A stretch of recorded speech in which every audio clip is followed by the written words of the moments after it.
Cette conférence qui porte le titre de Responsabilité sociale et conditions d'enseignement et de travail. Avec Véronique, nous avons eu à cœur d'aborder la question du RSE, de la responsabilité sociétale ou sociale des entreprises. Et en travaillant sur cette question, nous sommes vite aperçus que le sujet était très vaste, trop vaste pour une table ronde d'1 heure dans le cadre des RAF. Nous avons donc décidé de porter notre attention sur la question des harcèlements et violences sexuelles, sexistes, morales et autres.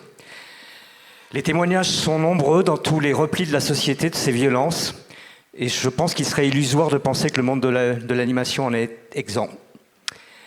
Dans un secteur proche du nôtre, les 3 articles parus dans Libération en avril dernier, qui évoquaient la lutte contre les stéréotypes dans les écoles de jeux vidéo, étaient absolument effrayants. Nous avons donc décidé d'inviter à cette tribune à la fois des représentants du monde de l'enseignement et des professionnels, car il nous semble qu'il faut envisager cette question dans un continuum formation-entreprise. Et nous avons aussi délibérément choisi de convier des intervenants qui se saisissent de ces questions et s'engagent dans leur structure pour y répondre. Nous n'aurons malheureusement pas le temps de vous présenter toutes les dispositions et réponses apportées à ces questions par divers organismes. Je pense ici à Anime France, à l'AFDAS, à Audience, aux Femmes s'animent, au collectif 50-50, et j'en passe et j'en oublie, dans les écoles et les entreprises. Pour finir mon propos introductif, je souhaite vous rapporter une phrase que j'ai entendue et qui m'a beaucoup frappé, qui est une phrase de Nathalie Coste-Cerdan, la directrice de la FEMIS, qui, parlant de ses élèves, disait « Ce qui nous effleurait les transperce ». Je pense que ça marque l'évolution en quelques années de l'approche des questions que nous allons maintenant aborder. Je vous présente les intervenants qui sont à cette table. Du bout de la table, en venant vers moi, Marilyn Baldec, déléguée générale de l'Association européenne contre les violences faites aux femmes au travail. Cécilia Bossel, directrice générale adjointe de Cyber Group Studio. Vincent Chiarotto, le directeur de l'ECV Bordeaux.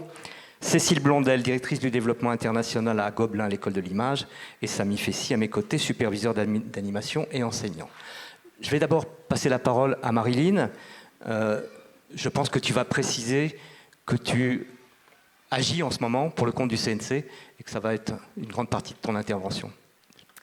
Bonjour tout le monde, merci pour cette invitation. Donc, je travaille pour une association qui s'appelle la VFT, ça a déjà été dit, et qui est l'association de référence en France, l'association experte sur la prévention et la lutte contre les violences sexistes et sexuelles au travail. Peut-être une structure dont vous avez déjà entendu parler, notamment parce qu'elle a été choisie par le CNC pour assurer les formations auprès des producteurs de cinéma, de producteurs audiovisuels et dans le secteur du jeu vidéo aussi, dans le cadre de la conditionnalité des aides délivrées par le CNC au secteur. Donc quand on a préparé cette intervention avec mon interlocutrice, donc du coup, elle m'a posé pas mal de questions sur les enseignements tirés par l'association de son intervention pour le compte du CNC, mais aussi auprès de tout un tas d'acteurs divers et variés. Alors pour vous dire, là je sors en fait d'un webinaire pour des magistrats administratifs et des hauts fonctionnaires, donc c'est vraiment sans transition pour moi. Et donc on s'est rendu compte en fait il y avait un certain nombre d'idées reçues sur la formation et finalement en réfléchissant à ce qui pouvait être intéressant de partager avec vous en 10 minutes je me suis dit qu'il fallait que je parte des points qu'il fallait checker quand on est un employeur et qu'on veut mettre en place une formation dans son entreprise sur les violences sexistes et sexuelles au travail. Donc je n'égare le temps de vous en dire davantage sur l'association. Vous irez voir notre site internet où il y a tout un tas de ressources, notamment juridiques, pratiques, etc. Et les articles de presse qui relaient toutes ces affaires-là dans lesquelles l'association est impliquée aux côtés des victimes et dans les procédures judiciaires. Pour donc aborder donc, le premier point. Et donc c'est le premier point parce qu'à l'association on est en plein dedans. La certification des organismes de formation. Donc la première chose que j'avais envie de partager avec vous, c'est qu'un label qualité, ça dit pas grand-chose de la qualité de la formation. Puisque nous, on est en train de l'expérimenter, on est évalué sur des aspects de pur formalisme, de pure procédure, mais pas du tout sur notre contenu. Donc par exemple, si il y a un organisme de formation est certifié Calliope, ça vous dira rien, en fait, du contenu vraiment de la formation. Deuxième point, ces formations-là, elles n'ont absolument aucun intérêt si elles ne sont pas politiquement portées par la structure qui les commande. Nous, on voit trop ça, en fait, à l'association, des employeurs qui veulent nous faire venir en disant « bon, bah, c'est bon, j'ai fait alcoolisme, j'ai fait sécurité incendie, maintenant je vais faire harcèlement sexuel », qui le conçoivent comme des espèces de cases à cocher, mais pour qui ça n'a pas d'importance personnellement, qui ne portent pas le sujet, alors que ça change tout. Si la formation, elle arrive alors qu'il y a une communication qui a été mise en place en amont, et que ça a été porté, mais personnellement, par les personnes qui ont le pouvoir dans la structure. Donc, une chose très simple, par exemple, c'est de venir ouvrir la formation, de dire un mot d'introduction pour dire tolérance zéro dans mon entreprise. À titre personnel, je ne laisserai rien passer. Enfin voilà, ça vient vraiment changer considérablement la tonalité. Ça donne le là, en fait, de la formation qui va se dérouler derrière. Troisième point. Dans les choses qu'on nous demande sans arrêt et que je vous déconseille de faire, c'est de dire, bon, bah, tant qu'à faire, on va faire une pierre deux coups, on va faire une formation harcèlement sexuel, harcèlement moral. En fait, on a essayé, ça ne marche pas. Voilà. C'est des thématiques qui sont différentes l'une de l'autre. Il y a un tronc commun juridique, mais sur le plan sociologique, sur le plan politique, sur le plan philosophique, même, c'est pas du tout la même chose. Et quand on traite les deux, on traite bien ni l'un ni l'autre. Troisième point, il faut s'assurer que l'organisme de formation va adapter la formation au secteur qui est le vôtre. Donc, et notamment aura travaillé en amont sur les facteurs de risque qui sont spécifiques à votre secteur d'activité. C'est pas la même chose. Alors, des facteurs de risque, il y en a qui sont communs au monde du travail. Le fait de mélanger des hommes et des femmes, par exemple, c'est commun au monde du travail. Mais le fait aussi qu'il y ait des rapports de pouvoir, des rapports d'autorité, etc. Mais ensuite, il y a des facteurs de risque qui sont spécifiques. C'est pas pareil de travailler sur un plateau de cinéma, dans un ministère, dans une association. Il y a des facteurs de risque qui sont différents et doivent être analysés en amont pour nourrir le contenu de la formation. Cinquième point, les disciplines qui sont mobilisées dans les contenus de formation. Alors ce qu'on voit, nous, c'est soit des formations qui sont entièrement juridiques, et en fait ça ne suffit pas, parce que le droit, donc c'est incontournable, mais c'est insuffisant. Il faut aussi que ce soit nourri d'apports des sciences sociales, des sciences politiques. Mais on voit aussi des contenus qui ne sont pas du tout juridiques. Et c'est un problème aussi, parce que cette formation, elle intervient dans le cadre d'une obligation spécifique, d'une obligation légale spécifique qui pèse sur tous les employeurs du secteur privé comme du secteur public. Et qui, d'ailleurs, est l'occasion de rappeler que même quand on travaille dans des métiers créatifs, on est aussi un employeur et il faut se départir de l'idée que la règle est contraire à la création. Alors, moi, j'entends ça, ce qu'on entend trop à l'association, c'est que tout ça, en fait, le droit du travail, vous savez, très peu pour moi. Nous, on fait des choses sérieuses, on fait du théâtre, on fait du cinéma, on fait du jeu vidéo, etc., etc. Donc, il y a bien un cadre juridique, et ce cadre juridique, il doit être le squelette de ces formations. Sixième point, alors c'est presque pour rire, mais en fait, c'est quand même des choses qu'on voit hyper régulièrement, des employeurs qui nous disent, moi j'ai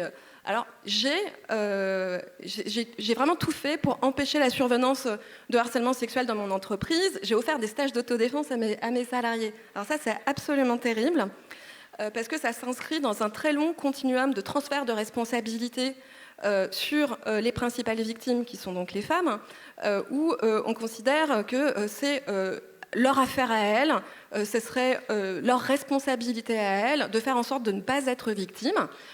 Et pas du tout, ça procéderait pas du tout en fait d'une réflexion collective, d'une transformation en profondeur de la société, d'une introspection personnelle et collective, etc. Et donc, ça serait encore à elles de s'outiller en fait pour empêcher d'être victimes. Et ça, donc, c'est interdit. Septième point, très important, dans ces formations-là, c'est des formations qui ne sont pas du tout Voilà, on ne fait pas une formation en droit fiscal quand on intervient sur le harcèlement sexuel. C'est des formations qui vont parler à des endroits très sensibles de chacun et chacune d'entre nous. Il y a une réalité statistique, c'est que quand on fait une formation sur ces violences devant, quelle que soit la taille du public, à partir de 12 personnes, 50 personnes, etc., statistiquement, on a des victimes en face de nous. Statistiquement, on a des personnes qui ont déjà été exposées à ces violences au cours de leur vie, depuis l'enfance, dans d'autres cadres que celui du travail. Et donc forcément, ça suppose de manier le sujet avec une grande délicatesse et d'être en capacité de gérer donc, des affects puissants, mais aussi de gérer énormément d'agressivité. Parce que si on a des victimes dans la salle, on peut aussi avoir des personnes qui sont là pour que rien ne change, qui sont les garants de la perpétuation d'un système patriarcal à l'intérieur des entreprises, qui vont être très fâchés en fait que ces formations-là soient organisées. Et donc, il faut quand même avoir une certaine expérience pour déminer l'agressivité qui peut s'exprimer dans ces groupes. Donc le 8e point, un peu à voir avec le précédent. Faire une formation dans son entreprise, si on n'a pas imaginé ce qui allait se passer si une victime veut nous saisir en tant qu'employeur, c'est vraiment pas une bonne idée. Enfin, il faut faire les choses dans l'autre sens. Il se trouve qu'un effet un peu contre-intuitif de la formation s'inscrit dans une politique de prévention. La prévention s'inscrit dans l'idée que ça ne doit pas arriver. Le problème, c'est que quand on n'a jamais rien fait dans son entreprise, la première fois qu'on fait une formation et quand on est employeur et qu'on se dit je vais envoyer le message à mes salariés que pas ça de chez moi, en fait, ça crée un cadre dans lequel la parole est enfin possible. Et donc, c'est aussi le moment où les employeurs vont être saisis de ces violences et donc ils doivent avoir anticipé une politique de traitement des plaintes. Qu'est-ce que je fais si une de mes salariées ou un de mes salariés vient me voir pour ce type de difficulté? Qu'est-ce que je fais en fait voilà, donc je suis pas là pour faire une formation, mais comment je mène une enquête interne, c'est une obligation légale. Est-ce que je la fais moi-même? Est-ce que je la sous-traite? Est-ce que je la fais avec les représentants du personnel? Enfin, tout ça, ça doit être anticipé, sinon c'est panique à bord et on fait n'importe quoi. 9e point, c'est la capacité pour l'organisme de formation à se tenir à jour des évolutions, alors à la fois sociétales, mais jurisprudentielles, et souvent elles vont ensemble. Voilà, nous à l'association on collecte sans arrêt en fait cette jurisprudence qui est souvent d'ailleurs générée par notre propre activité contentieuse, donc c'est facile pour nous de nous tenir à jour, mais en fait c'est super intéressant parce que ça permet de ne pas être uniquement sur des arguments d'autorité en formation, mais aussi de montrer ce qui a pu, comment une situation a pu être arbitrée dans une situation similaire. Donc voilà, je ne résiste pas à l'envie de partager avec vous. Là, par exemple, là, ça se passe dans une association. C'est un arrêt qui a été rendu il y a 10 jours à la Cour d'appel de Colmar. Il y a plein de choses intéressantes en termes de formation à partager avec des stagiaires. Là, par exemple, les juges se sont départis de leur biais sexiste pour considérer que l'argument du salarié mis en cause, qui consistait à dire qu'il était en fait très familier avec tout le monde, que c'était un grand tactile, que juste c'était quelqu'un un peu un bout en train chaleureux, etc. Enfin, dans une organisation non pyramidale où tout le monde avait le même pouvoir. Enfin, ouais, le genre d'entreprise, je pense qu'elle peut ressembler un peu au vôtre. Donc il disait, je me comporte comme ça avec tout le monde, donc il n'y a pas d'intentionnalité de ma part, donc en fait je ne suis pas coupable. Donc là, ça permet aussi d'analyser ces situations-là en se basant sur le travail des juges qui là viennent dire non, en fait c'est pas vrai, ils ne se comportaient pas comme ça avec tout le monde, ils se comportaient comme ça qu'avec les femmes. Donc il y avait bien un dessein derrière, il y avait bien une intention particulière, donc l'élément intentionnel de l'infraction de harcèlement sexuel est bien caractérisé, donc monsieur n'échappe pas à sa responsabilité. Et dernier point, donc c'est un point dont on a beaucoup discuté en amont de cet après-midi, c'est la sempiternelle demande de boîte à outils pour lutter contre le sexisme et les violences sexuelles dans le cadre du travail. C'est tentant en fait de répondre avec une boîte à outils, avec un kit, mais en fait ça ne marche pas non plus. On ne va pas réparer 2000 ans de patriarcat avec un tournevis. C'est la boîte à outils. Alors je ne dis pas que c'est pas possible de mettre en place des outils, notamment dans une politique de prévention, d'avoir une personne référente, c'est un outil en particulier, d'avoir un formulaire pour témoigner, c'est un autre outil, etc. Mais en fait, ça c'est que du pratico-pratique et c'est pas difficile en fait à mettre en place. Le vrai sujet, c'est comment on lutte en profondeur, concrètement, contre ces violences pour qu'elles n'adviennent plus. Et ça, donc je l'ai dit déjà, ça suppose beaucoup en fait de capacité d'ouverture, d'esprit critique, d'introspection. Dans les sessions au CNC, c'est en ça qu'elles sont assez formidables, c'est qu'on a aussi un peu le temps, pas assez à notre goût, mais de creuser ces questions-là et qu'on arrive, alors c'est mieux quand on a un peu plus de temps, d'avoir en face de nous des gens qui viennent en traînant des pieds parce que c'est obligatoire, mais qui repartent quand même avec envie de continuer à réfléchir sur ce sujet-là. Et c'est vraiment ça, c'est l'objectif pédagogique numéro 1 en fait, d'une formation sur le sujet, c'est de donner le goût de réfléchir à la déconstruction des rapports de domination, en particulier des hommes sur les femmes, mais pas que. Et voilà, sortir de l'idée qu'on va mettre une boîte à outils dans un coin et puis que ça va se régler par magie. Merci beaucoup.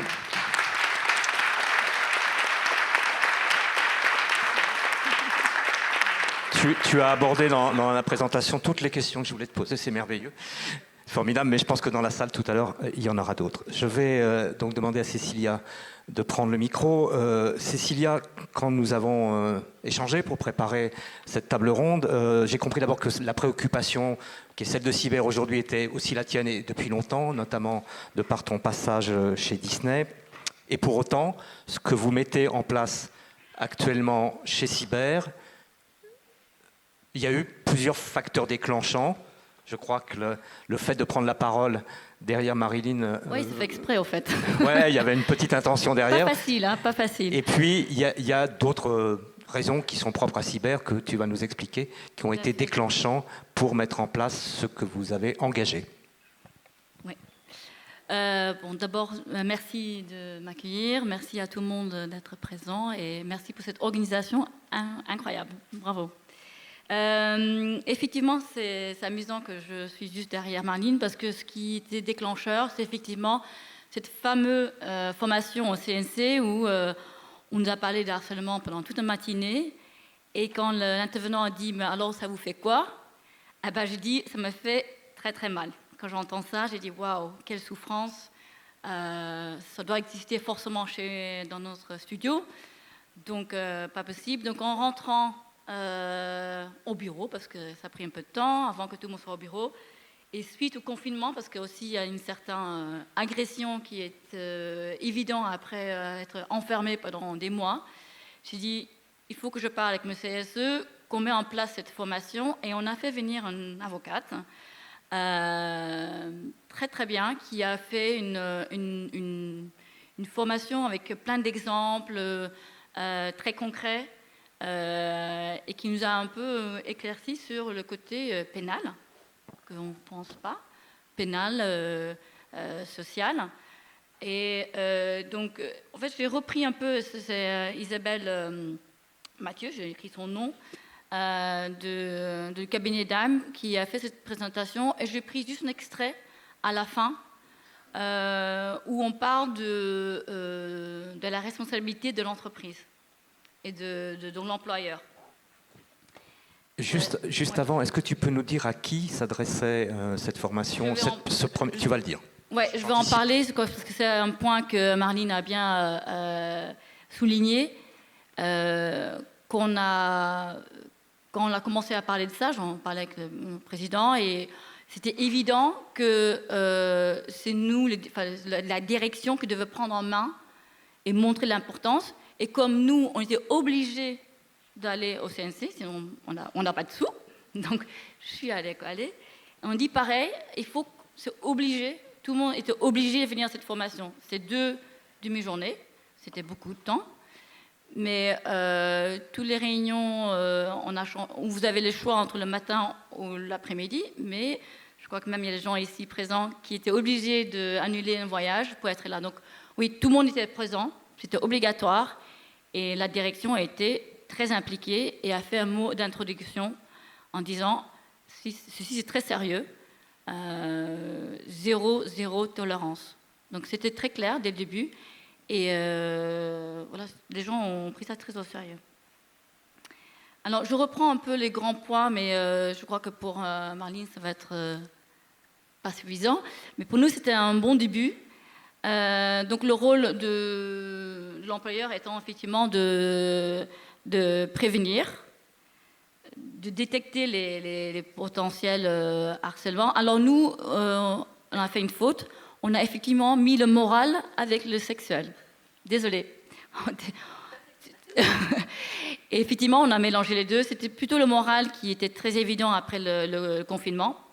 Donc c'était ça un peu le déclencheur, plus la formation au CNC. Parce qu'à vrai dire, on ne peut pas imaginer qu'il y a des agressions sexuelles ou des comportements sexistes. C'est qu'après avoir être formé qu'on se comprend que tel comportement est peut-être pas si anodin que ça. Voilà, on pense qu'on est copains. Voilà. Donc ça, c'était important.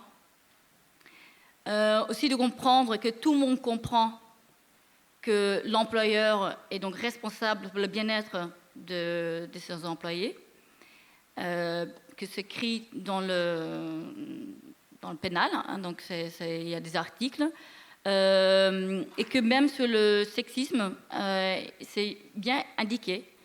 Et donc l'important, c'est de bien comprendre que ça fait partie de nos responsabilités et c'est pas quelque chose qu'on peut laisser sans importance. Je regarde mes notes, hein. Je n'ai pas l'habitude de parler devant tant de gens. Alors comme je disais, donc, tout le monde a participé à cette formation.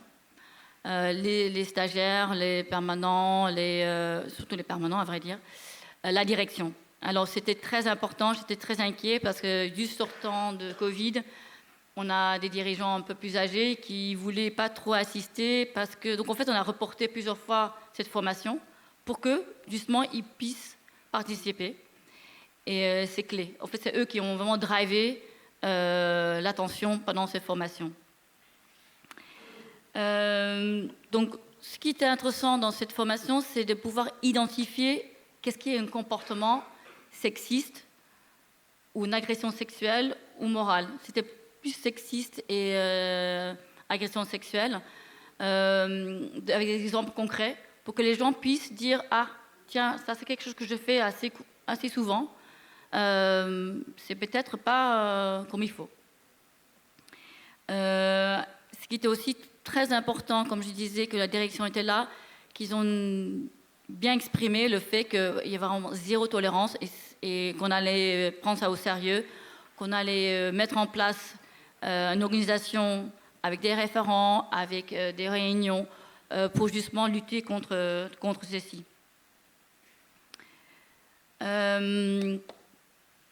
Alors, ce qui, comme je disais dans la formation, le côté que tout le monde participe, c'est que et les harceleurs, et les victimes, et les témoins entendent la même chose. C'est le même message pour tout le monde. Et comme je disais, les gens peuvent dire « Ah, je me comporte parfois comme ça, c'est pas bon. » Ou « Tiens, telle personne a se comporté comme ça. » Ou « Tiens, on me parle souvent comme ça. » Et je me suis souvent trouvée dans une situation un peu difficile. Je croyais que c'était à cause de moi, mais en fait, non. Et je peux dire quelque chose. Et donc, justement, mettre en place cette organisation qui permet de libérer la parole, comme on disait. Aussi, ce qui est important pour chaque employeur, c'est que, bon, on est des studios d'animation. Il faut que les gens sont à l'aise, sont bien pour pouvoir être créatifs. C'est dans toutes les entreprises. Si les gens ne sont pas bien, ils ne fournissent pas le travail qu'on veut. Donc il y a effectivement, l'harcèlement peut avoir un impact sur le victime, et finalement aussi le harceleur, mais sur toute l'entreprise.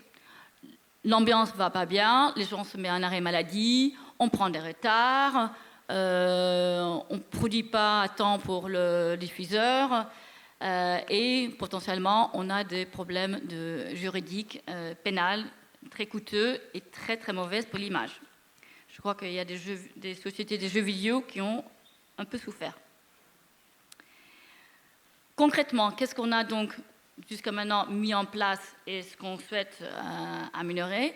Donc, on a d'abord eu la première réunion avec le CSE, qui sont comportés de 3 femmes et un homme, c'est pas rien, qui ont tout de suite compris l'importance de faire ceci. Ils étaient très contents aussi que la direction prend ça en main. On a choisi des référents. On a choisi entre hommes, femmes, permanents et intermittents. Parce que ce qui se passe, c'est que souvent, les intermittents sont considérés parfois différemment parce qu'ils sont de passage. Ah ben non, c'est majoritaire chez nous. Donc c'est important de prendre des référents qui sont d'abord volontaires, bien sûr, mais qui font partie des intermittents. Grâce à l'AFDAS, ils ont eu une formation qui était un peu long, qui a duré une journée, mais voilà, c'est important, et qui les a aidés de mettre en place un protocole. Alors, une boîte d'outils, ce sera utile, si tu en as un, ça m'aide. Donc, il y a eu des référents. Après, donc, cette formation dont je fais un extrait là, on a fait une formation donc, avec tout le monde. Et bien sûr, l'information, l'affichage, le règlement intérieur. Alors, ce règlement intérieur est forcément signé par tout le monde quand ils arrivent dans la société. Donc, normalement, on prend connaissance. Voilà. Bon, c'est pas évident d'identifier le harcèlement. Bien sûr, il y a l'absentéisme. Il y a les gens qui demandent de changer de boîte ou de production ou qui carrément quittent la société. Je sais que c'est plutôt sexiste, mais on a déjà eu des jeunes qu'on a mis en poste de chargé de production et qui en fait n'étaient pas préparés à ça et qui n'étaient pas assez suivis. Donc il y avait un certain harcèlement parce qu'on leur demandait quelque chose pour lequel ils n'étaient pas préparés. Donc ils sont partis. Et après, en faisant des discussions avec eux quand ils sont partis, on a compris qu'on a fait des erreurs. Donc c'est important de pouvoir identifier les secteurs, les points d'harcèlement. Ça nous vient à l'esprit de dire, OK, très bien, mais qu'est-ce qu'on doit changer? Donc, je crois qu'il faut se mettre en question, ça c'est très important. Avoir des référents qui font remonter les informations et surtout que les gens se sentent à l'aise pour parler de ça. Je crois que jusqu'à maintenant, on a fait la formation il y a quelques mois. On n'a pas eu de remontée. Peut-être que c'est pas encore, les gens ne sont pas encore complètement libérés. Je pensais qu'après la formation, que tout le monde allait me voir et dire, effectivement, j'ai eu tel souci. Non, peut-être qu'ils ne sont pas encore 100% libérés dans leurs paroles. Voilà. Donc on doit travailler avec eux, avec les référents et avec les gens, comprendre qu'ils peuvent parler de ça et on peut agir. Alors, on attend de voir la boîte à outils, mais entre-temps, on n'a pas cette boîte à outils, désolé.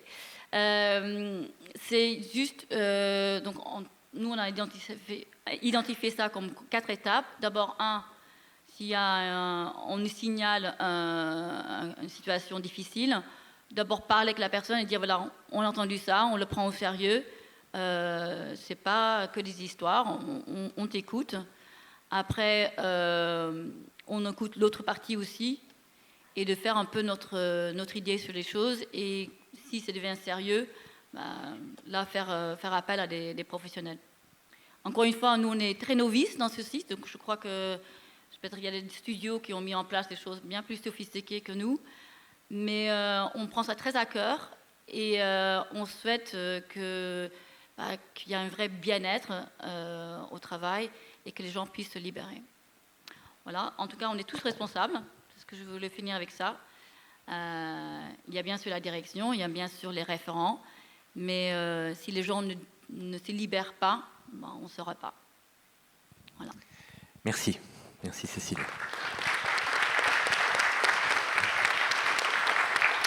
Vincent, tu es directeur de l'ECV Bordeaux. Oui. Comme avec les autres, nous avons échangé avant cette conférence. Nous avions été alertés avec Véronique, ou du moins nous avions vu dans le journal du RECAC que tu mettais en place des conférences sur ces sujets. Mais avant d'évoquer ça, tu l'as dit, et je le crois volontiers, tu es sensibilisé à ces questions depuis longtemps à travers ton parcours professionnel. Est-ce qu'aujourd'hui, dans la situation de 2021, tu mesures un changement d'attitude, de situation qui remonte? Quel est le sentiment, ta perception, je dirais, du moment actuel? Bonjour à tous. Donc, c'est vrai que ce ressenti, finalement, de ce que tu dis, ça aurait pu être une évidence. C'est-à-dire, effectivement, je suis des étudiants depuis plus de 15 ans. Je suis directeur depuis peu de temps, mais j'ai accompagné mes étudiants, je les connais très bien, et j'ai toujours, moi, été personnellement très sensible à ces sujets-là. Et ce qui m'a interpellé, c'est les premiers sujets qui sont sortis dans les journaux. Et c'est pas moi vraiment qui ai été interpellé, c'est les étudiants et les parents qui sont venus vers moi, assez inquiets, en se disant... voilà, ma fille va aller dans ces studios, c'est les studios de renom, vous inventez les mérites, mais on lit des choses terrifiantes, est-ce que vous pouvez nous rassurer là-dessus? Et je me suis retrouvé un peu embêté, à vrai dire, parce que j'avais des certitudes. J'avais des certitudes sur notre école, par exemple, en pensant que c'était une école vraiment safe, sur laquelle il se passait rien du tout. Et aussi sur les studios, on pouvait entendre des choses par-ci par-là, mais pas grand-chose qui découlait de tout ça. Donc, en commençant à enquêter un petit peu, je me suis rendu compte qu'en fait, j'avais une vraie méconnaissance et de ces sujets et du terrain. Et c'est ça la première chose qui a commencé, moi et mes collaborateurs, à nous dire il faut peut-être qu'on se bouge, parce qu'on a des certitudes, mais ça, en fait, si ça se trouve, on ne sait pas. Peut-être qu'il se passe des choses, peut-être que les gens n'osent pas parler, et je préfère qu'on commence à travailler à libérer la parole au maximum, pour éviter de se rendre compte qu'il s'est passé des drames. Donc on a commencé à essayer de trouver des informations sur les chiffres, sur effectivement des outils, ou en tout cas ou des associations qui peuvent nous aider. Et c'est pas évident. C'est pas évident en tant qu'école parce que faut une vraie volonté d'aller chercher ces informations-là. Pour les directeurs d'école qui sont dans la salle, je pense que vous me comprendrez, mais on est débordé par des centaines de sujets et que il faut consacrer du temps à ça. Et il faut porter ces projets-là. Il faut une vraie volonté pour faire bouger ça dans l'école. À ce moment-là, sont sortis aussi beaucoup de témoignages anonymes sur les réseaux. Je ne sais pas si vous avez vu, mais il y avait Balance ton école, il y avait Balance ton stage, beaucoup de sujets comme ça, et beaucoup de témoignages anonymes. Et là, je me suis dit, effectivement, il se passe beaucoup de choses, mais c'est vraiment anonyme. Ça veut dire qu'en fait, pour l'instant, ça me donnait l'impression, en tout cas, que les gens n'arrivaient pas encore à témoigner et à parler plus haut. Et on voyait bien que dans les écoles, finalement, je me posais la question, est-ce qu'il y a vraiment des outils pour agir à ce moment-là? Qu'est-ce qu'on fait dans une école? Ça, c'est quelque chose aussi qui m'a terrifié, parce qu'effectivement, si on me remontait, par exemple, un viol ou une agression au sein de l'école, qu'est-ce que je fais, en fait? C'est-à-dire, est-ce que je peux virer un étudiant? Mais j'ai pas vraiment de preuves, c'est un témoignage. Comment je me positionne? Qu'est-ce que je dois faire? Et là, j'avoue que je me suis retrouvé vite isolé parce qu'effectivement, j'ai cherché, mais j'ai pas trouvé grand-chose, en tout cas au début. Donc notre conclusion, en tout cas en tant qu'équipe, ça a été faut qu'on travaille un maximum pour libérer la parole dans cette école, et que si jamais il se passe quelque chose ou s'il s'est passé des choses, il faut que ça puisse remonter par une des personnes du staff et qu'ensuite, petit à petit, on puisse reprendre les choses en main et travailler avec les victimes. L'autre question que je me suis posée, c'est porter ce projet-là en étant un homme, est-ce que c'est légitime? Donc j'ai essayé de prendre aussi un maximum de précautions par rapport à ça. On a essayé de travailler aussi en parité, en mixité. Mais voilà, des retours que j'ai eus, ça n'a pas l'air d'être un souci. En tout cas, j'ai l'impression que la sincérité de la démarche a fait la différence par rapport à ça.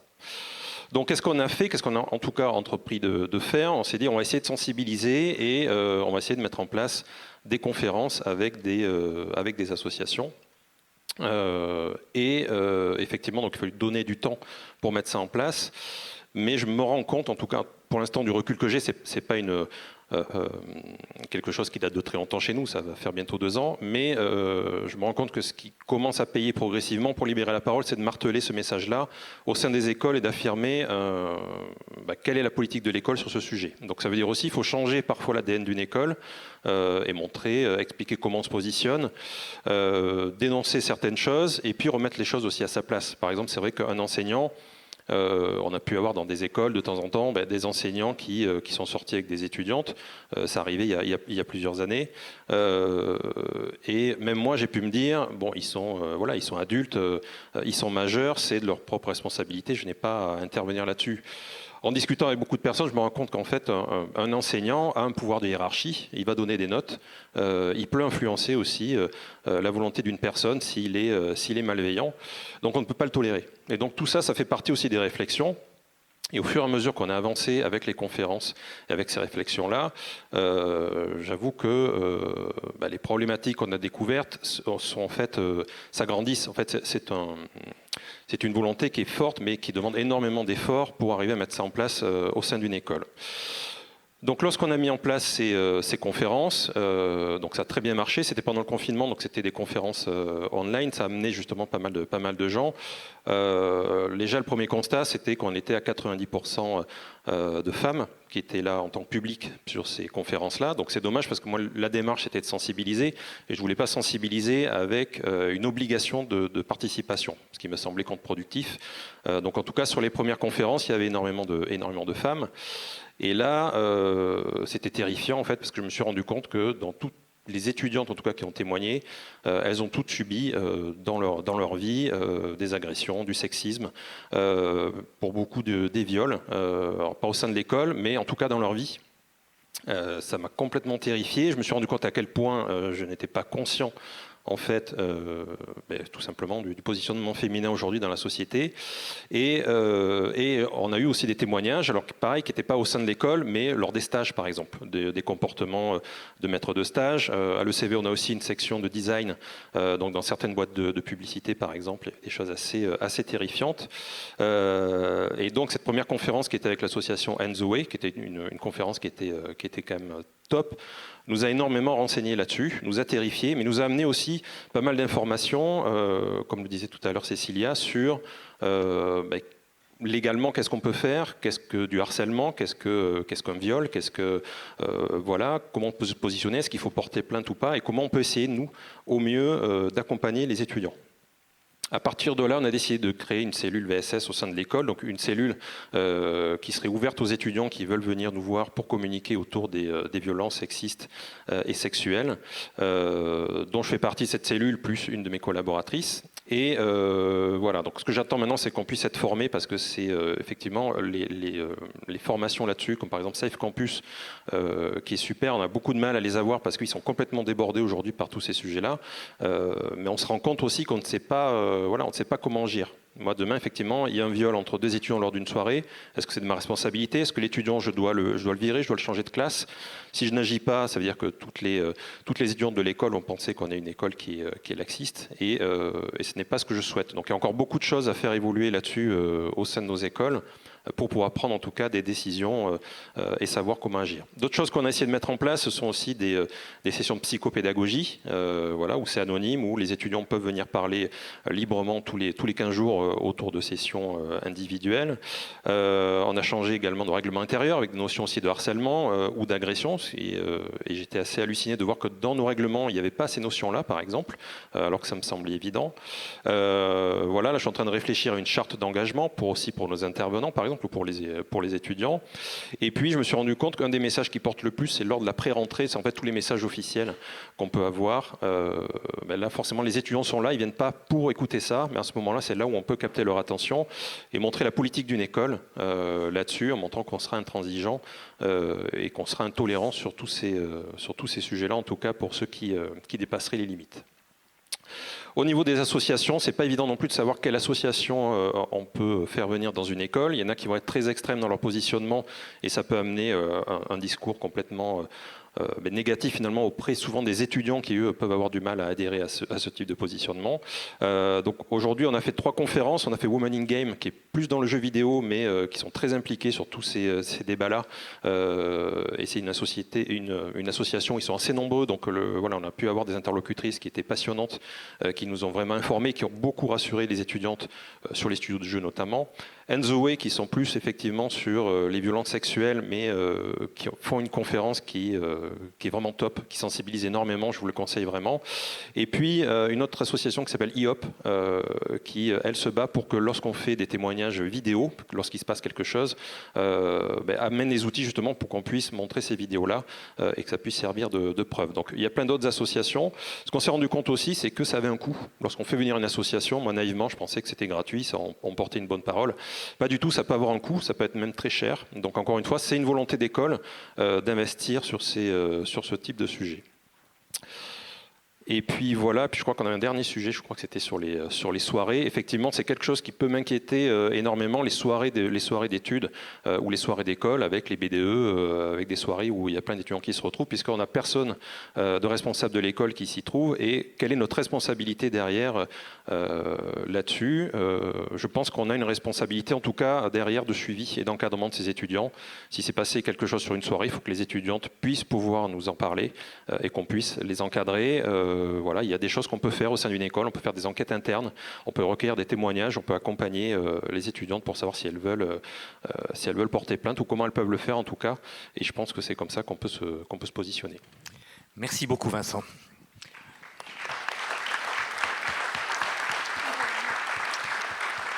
Cécile, à toi la parole pour exposer ce que Gobelin met en place désormais. Une démarche qui est récente mais qui est déjà structurée. Et donc voilà, je te laisse expliquer où vous en êtes sur ces questions-là. Merci beaucoup. Bonjour. Et merci aux interlocuteurs précédents parce que vraiment tout ce qu'ils ont dit, ça résonne.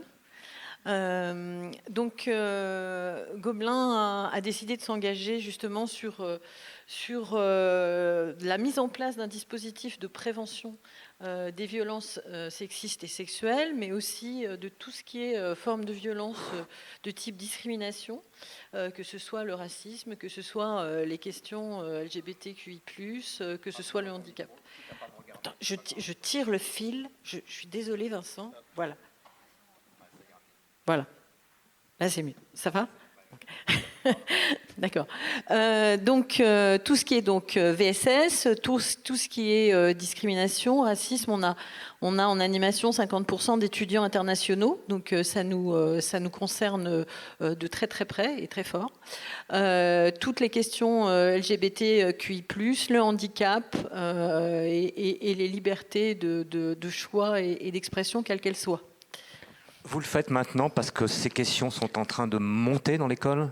Oui, c'est des questions qui sont en train de monter dans l'école, mais qui sont en train de monter partout. Dans la société. Donc il le faut. On a eu des signalements et des signalements qui montent de plus en plus. Donc il faut absolument traiter ces questions.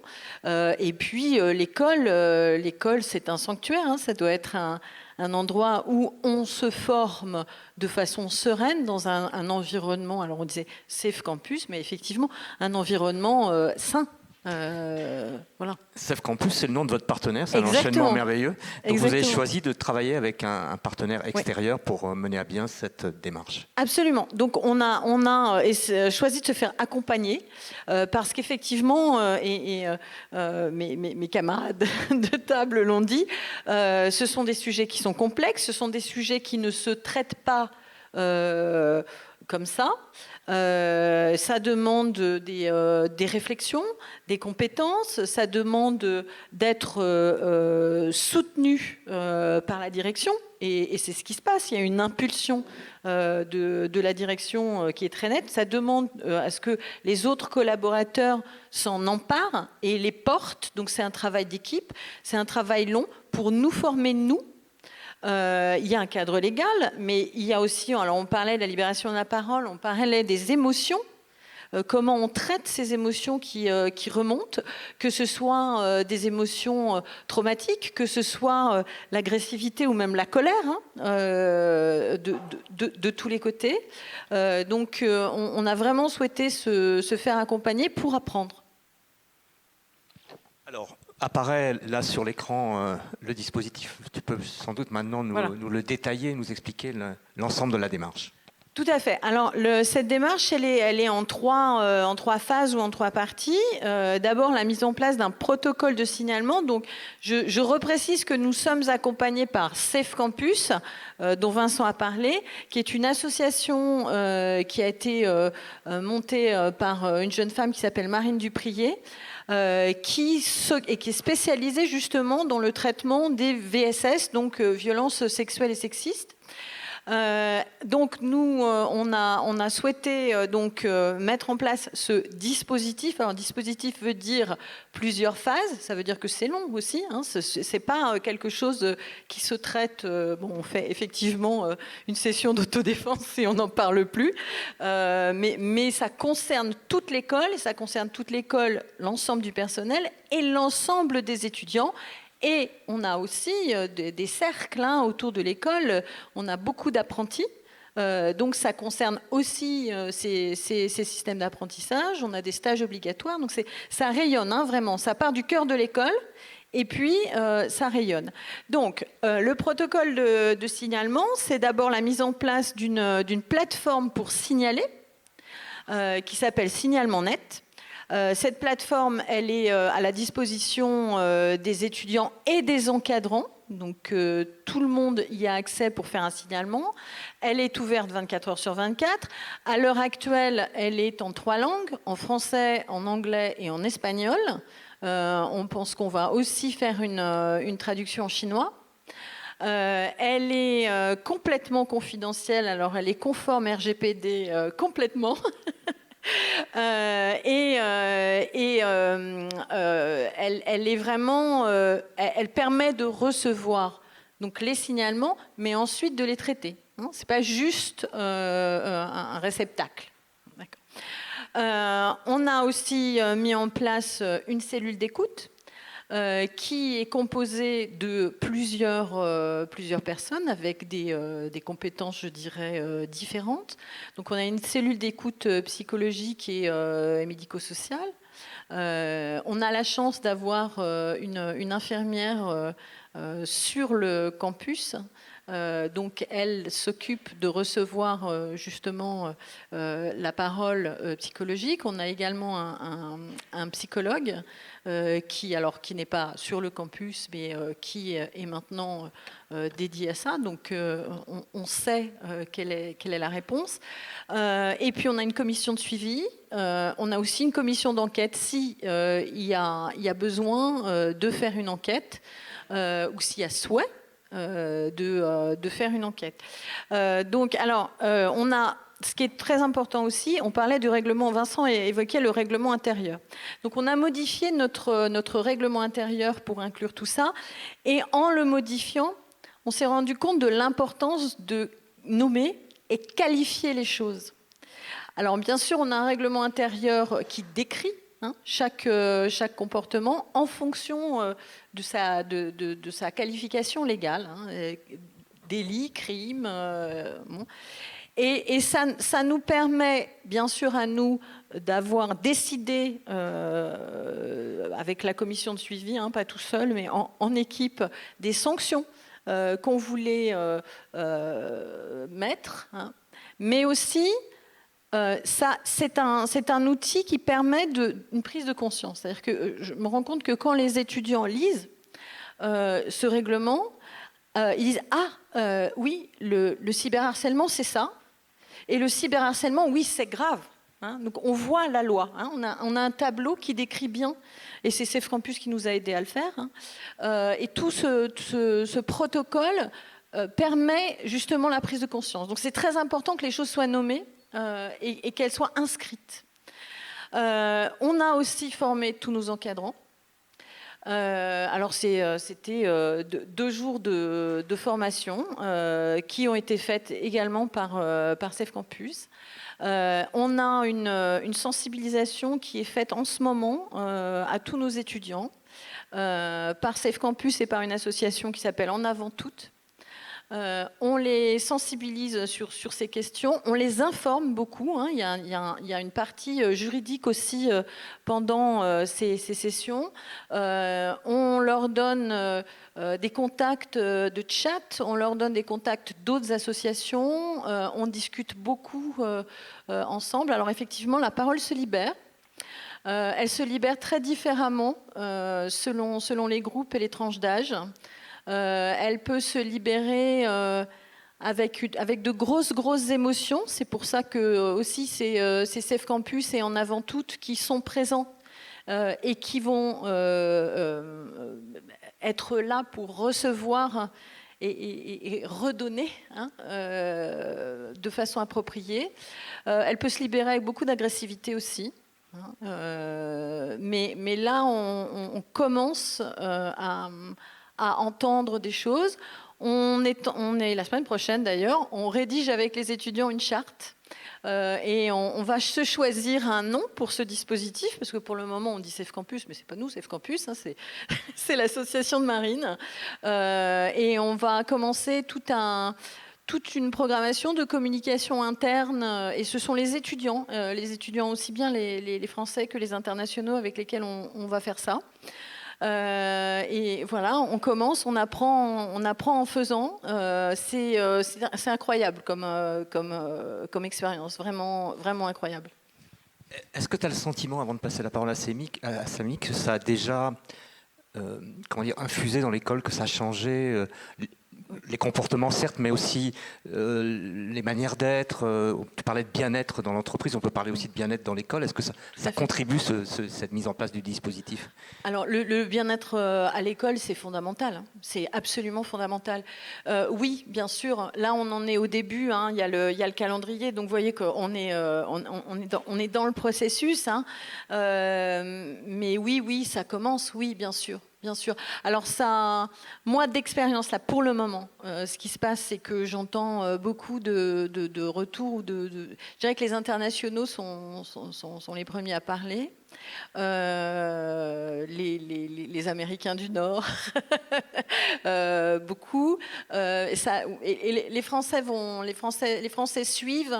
Ils ne parlent pas exactement de la même manière, mais effectivement, oui, ils sont très très intéressés et très participatifs pendant les sessions de sensibilisation. Il y a beaucoup de questions, il y a beaucoup de débats. On entend beaucoup de choses qui sont parfois très différentes. Et c'est vraiment important que ce débat soit lancé. C'est vraiment crucial. Merci beaucoup. Avant les questions qui ne manqueront pas d'arriver. Samy Fessi, tu es superviseur d'animation, tu enseignes aussi dans de nombreuses écoles. Je rebondis sur ce que tu disais sur les différences culturelles. Tu as travaillé et vécu notamment en Angleterre et dans d'autres pays, donc tu as été confronté à d'autres cultures et d'autres approches. Tu es aussi un des fondateurs du BYOA, comme ça qu'on dit, Bring Your Own Organization, qui est notamment... qui est un lieu de rencontre avec des jeunes professionnels, de conseil. Et quand on s'est rencontrés, j'ai été absolument subjugué par ta capacité d'écoute. Et c'est ce témoignage des discussions dans les studios, dans les écoles que j'ai sollicité. Et puis aussi peut-être en rebond de ce que tu viens d'entendre. Merci. Alors déjà, j'ai entendu plein de choses qui me font énormément plaisir. C'est vraiment cool. Moi, je voudrais juste essayer de partager un petit peu de ce que j'ai pu voir dans les entreprises, de ce que j'ai pu voir de la part des gens. Et juste, je trouve que tout ce qui a été dit, tout ce qui a essayé d'être mis en place officiellement pour les studios, je trouve ça vraiment génial. Et moi, je pense que du coup, il y a un énorme effort qu'on doit faire nous aussi. Pour citer un ami à moi qui m'avait dit... en fait, être écologiste, je suis fatigué, désolé, écologiste ou être féministe, en fait, il ne suffit pas de le dire pour l'être, c'est un travail constant. Et un truc qui m'a fait rigoler, j'ai vu un TED Talk super intéressant où en fait on montrait la photo d'un pont à un Allemand et un Espagnol. On leur demandait chacun de décrire le pont. L'Espagnol disait que le pont était solide, qu'il était robuste, là où l'Allemand disait que le pont était souple, était élégant. parce qu'en allemand, le pont est un mot féminin, alors qu'en espagnol, est un mot masculin. On parle une langue qui est assez sexiste quand même, parce que si on a 1 million de femmes, mais un homme, on dit « il » au pluriel. Et en fait, ce qui se passe, c'est que c'est un effort qu'il faut qu'on fasse. Et par exemple, c'est ce que je fais au travail. C'est-à-dire que pour moi, en tant qu'enseignant et en tant que superviseur, il faut qu'on montre l'exemple, d'avoir un dialogue inclusif, d'éviter de tomber dans des raccourcis, comme par exemple, y a quelque chose qui m'embête un tout petit peu dans les mots qu'on utilise, par exemple violence sexiste. En fait, le truc qui m'embête avec le mot violence, c'est que les gens imaginent toujours quelque chose de très extrême, de très fort, très intense, alors que parfois, en fait, cette violence sexiste peut être vachement plus subtile et toucher tout autant les gens. C'est un truc tout simple. Je voulais faire un court-métrage où j'avais 2 types de designs différents, plutôt agressifs et un plutôt doux pour des enfants. Et par réflexe, je me suis dit, tiens, l'agressif, je vais demander ça à un homme, et pour les designs doux des enfants, je vais demander à une femme. En fait, tout ça, ce sont des comportements sexistes et qui, du coup, blessent les personnes qui entendent ce genre de choses. Et en fait, je pense qu'il faut sensibiliser les gens vis-à-vis de cela, parce qu'en fait, on ne se rend pas compte de tout ça. Et je pense que le hashtag MeToo nous a permis en fait, de nous rendre compte que nos mots ont parfois beaucoup plus de poids et peuvent beaucoup plus blesser qu'on ne pense. Il y a beaucoup de, comme on dit, de racisme ou de sexisme totalement banalisé. Et moi, en fait, ce qui me fait un tout petit peu mal, c'est que dans pas mal d'écoles où je vais, ou dans de boîtes où je vais, souvent les gens qu'on dit qu'ils sont de la vieille école, souvent, en fait, ne sont pas très respectueux vis-à-vis de tout cela, en fait. Et ce qui me fait plaisir par rapport à l'avenir, c'est que je vois les jeunes d'aujourd'hui beaucoup plus conscients de ce genre de choses, jugent beaucoup moins, par exemple, sur les différentes préférences sexuelles des élèves. Et malheureusement, j'ai vu dans pas mal d'écoles des profs qui pouvaient très bien stigmatiser ou alors avoir des comportements pas très corrects envers des personnes qui sont trans, par exemple, qui sont en transition ou autres. Alors que, par exemple, un truc qui m'a fait énormément plaisir, pour suivre un peu ce que disait Cécile, j'ai rencontré un ancien groupe d'élèves à moi, des Gobelins, avec qui je discutais, qui, comme à cause du Covid, ne pouvaient plus faire de séances de nu. Parce que du coup, c'était compliqué de ramener un modèle. Ils ont commencé à faire des séances de nu ensemble, d'accord, où les élèves décidaient de se mettre à nu l'un devant l'autre, évidemment, ils gardaient juste un culotte ou un caleçon, et les femmes se mettaient torse nu. Et moi, ma première réaction, quand il m'a dit ça, je fais « Ah, mais punaise, enfin, les femmes se mettent torse nu ». Ils font « Bah oui, mais en fait, le sein n'est pas quelque chose de sexuel. C'est nous qui décidons de sexualiser dans certaines situations. » Et là, je me suis retrouvé face à un élève de 22 ans, j'en ai 41 ans, et qui est en train de me donner une putain de leçon de vie. Et j'ai trouvé ça génial. Et en fait, le truc que je trouve triste un petit peu quand je vais dans les écoles, c'est que souvent, on a cette tendance à considérer les élèves comme des petits enfants qui savent rien, qui sont stupides. Et ce que je trouve dommage, en fait, c'est que je pense qu'on aurait... on pourrait tirer vachement de les écouter, en fait, de leur demander leur avis, de demander qu'est-ce qu'ils pensent qu'on pourrait mettre en place. Merci. Et en fait, je pense que ça serait vachement intéressant de créer une discussion avec eux, parce que justement, à partir du moment où on commence à respecter ces personnes, à partir du moment où on commençait à leur donner du poids, c'est là qu'à partir du moment où on a un respect d'égalité avec eux, automatiquement, plus facilement, ils pourront venir vers nous pour parler aussi. Parce que ce que je trouve qui est difficile, c'est que déjà un truc qui m'embête avec les violences sexuelles, on parle toujours de la victime. On ne parle pas de la personne qui perpétue en fait le mal. Et du coup, automatiquement, ça stigmatise la personne, ce qui fait que pourquoi les gens ne vont pas de l'avant ? Parce que c'est d'eux dont on va parler constamment. C'est d'eux qu'on va mettre devant de la scène. Mais pourquoi est-ce qu'au lieu de parler de la victime, pourquoi est-ce qu'on ne parlerait pas de la personne qui a fait le mal ? Et à partir du moment en fait, où la personne ne se retrouve pas persécutée, ah mais qu'est-ce que tu as fait ? Comment tu étais habillé ? Pourquoi tu as fait ci ? Pourquoi tu as fait ça ? Et en fait, si jamais on respecte les élèves, si on les écoute, si on crée un lien de communication avec eux, naturellement, ils pourront venir plus facilement vers nous. Un exemple tout simple. À chaque fois que je donne une conférence dans une école, j'explique toujours mon parcours, d'accord ? Mon parcours de vie. J'ai eu un parcours de vie qui est très complexe, avec des problèmes familiaux et tout ça, et je le fais. Et en fait, quelqu'un m'a demandé un jour, pourquoi est-ce que tu fais ça ? Parce qu'à partir du moment où je fais ça, en fait, je me mets au même niveau que les gens en face de moi, je brise ce mur, et à la fin du cours, je vois des élèves qui viennent vers moi et qui viennent me raconter leur vie, qui me raconter les problèmes qu'ils ont dans leur famille, et ça leur fait plaisir de se rendre compte que la personne en face d'eux peut les comprendre. C'est pour ça que face à mes élèves et à mes employés, enfin pas mes employés, mais les gens de mes équipes, je montre mes faiblesses, je montre que quand je dis quelque chose de sexiste, je me reprends tout de suite en disant excusez-moi, je voulais pas dire ça. Comme par exemple quand je donne des cours et que j'explique la différence entre un homme et une femme, physiquement, le fait que la femme en général a le torse plus court, les jambes plus longues, les hanches plus larges que le torse. À chaque fois à la fin, je vais attention, rappelez-vous que tout ce que je vous dis, ce sont des attraits physiques que des hommes peuvent avoir ou que des femmes peuvent avoir les mêmes attraits physiques que les hommes. Et j'essaie toujours de prendre du recul pour faire attention que les personnes comprennent bien ce qu'on est en train de dire, qu'on n'est pas en train de genrer, mais qu'on est en train de parler juste d'anatomie. Et en fait, en faisant ce genre de choses, je pense vraiment qu'on peut, au fur et à mesure, commencer à créer un environnement dans lequel les élèves se sentent suffisamment à l'aise pour pouvoir parler avec nous de tout et de n'importe quoi. Et c'est pour ça qu'à chaque fois que je vois un élève qui vient et qui me parle de quelque chose de très personnel, je vois ça comme une victoire, parce que malheureusement, beaucoup de mal ne sont pas assez communiqués, et on a beaucoup d'élèves qui sont en souffrance et qui ne savent pas comment l'aborder auprès des classes. Et malheureusement, rien que cette année, il y a un élève qui s'est ôté la vie dans une école à cause d'un harcèlement qu'il subissait.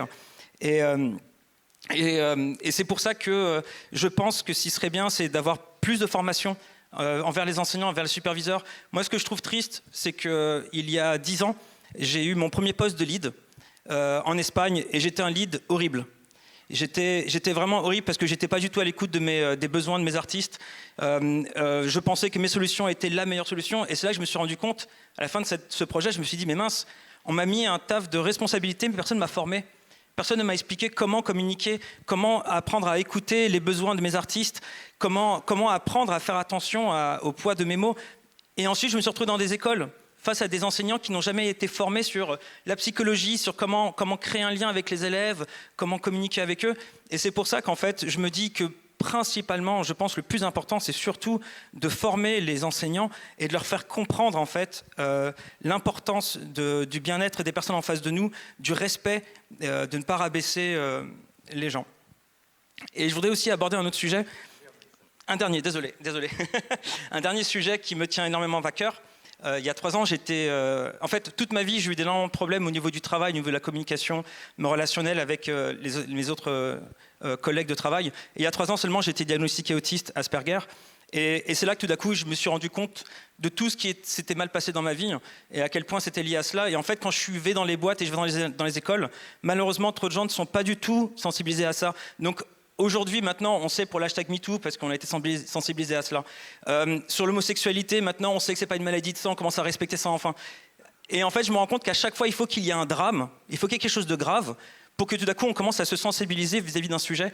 Et je me dis juste, ce serait peut-être bien qu'on évite d'attendre qu'on soit face au mur pour commencer à se poser des questions et peut-être commencer à être plus dans la prévention et sensibiliser les gens par rapport à toutes les différences pour être sûr que les superviseurs et les enseignants soient beaucoup plus tolérants.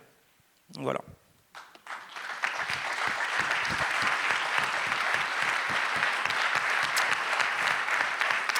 Merci infiniment à vous tous. Je me tourne vers Véronique, on a le temps pour quelques questions. 2 questions. Alors, monsieur a été très preste. Il a le droit de poser la première question. Oui, bonjour. Si vous voulez bien vous présenter. Ah oui, alors Thibaut César, je suis chef décorateur.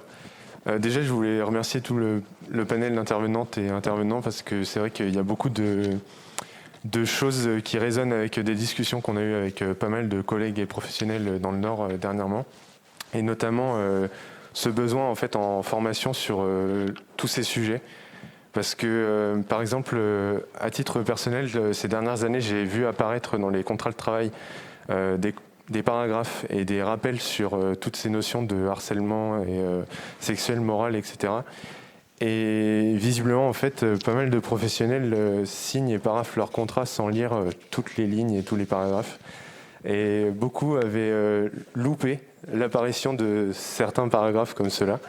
Et quand on en parlait en conversation comme ça, je disais bah, c'est marrant, vous n'avez pas vu apparaître ces commentaires-là et tout. On m'a dit ah ben non. Et puis pareil sur des tableaux d'information où on disait justement ce que vous aviez évoqué sur le règlement intérieur, sur toutes ces notions-là. Et en fait, on voit bien qu'il ne suffit pas de les mettre sur une feuille de papier et de dire attention, il est interdit d'avoir ce type de comportement, etc. Parce qu'au final, on est bien conscient que c'est pas normal. Beaucoup savent ce que c'est que le harcèlement et en fait plein d'autres mettent juste beaucoup de notions derrière sans trop savoir exactement à quoi ça réfère. Et c'est là qu'on voit qu'il y a vraiment un profond besoin de formation et notamment pour les leads, comme disait Samy, parce que il y a encore aujourd'hui pas mal d'endroits où finalement les leads sont les personnes qui sont les plus douées techniquement parfois, mais pas forcément les plus à même d'avoir un poste de management et donc encore moins à même d'avoir ce genre de responsabilité envers une équipe, et ce qui amène pas mal de situations qui peuvent être parfois casse-gueule. Et du coup, voilà, je voulais vraiment rebondir là-dessus et encourager les formations à ce sujet, en fait. Merci.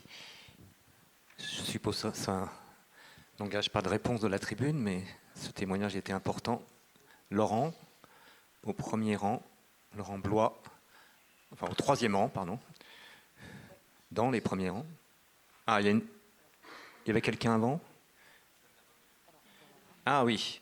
Alors on va prendre Véro, elle s'est absentée, elle a eu tort, il y aura 3 questions. Laurent d'abord et Madame après. C'est pas une question, ça va être très bref en fait. Il y a une parole très forte qui m'a interpellé dans tout ce que j'ai entendu et je crois que c'est la plus importante, enfin dans mon point de vue. Et je crois que ça nous interroge tous, à quelque niveau que nous soyons. C'est ce qui nous effleurait auparavant, maintenant les transperce. Voilà, je crois que c'est... je vois plus son prénom, mais peu importe. Donc je crois qu'on a travaillé effectivement en tant qu'adulte, en tant que référent, etc. Puisque nous, dans le cadre des comités centraux d'hygiène et de sécurité, on travaille sur ces questions de harcèlement, de violence, etc. On a mis en place un certain nombre de guides. On travaille avec le collectif 50-50, avec le Centre national de la cinématographie. Enfin, on est associé à toute cette réflexion.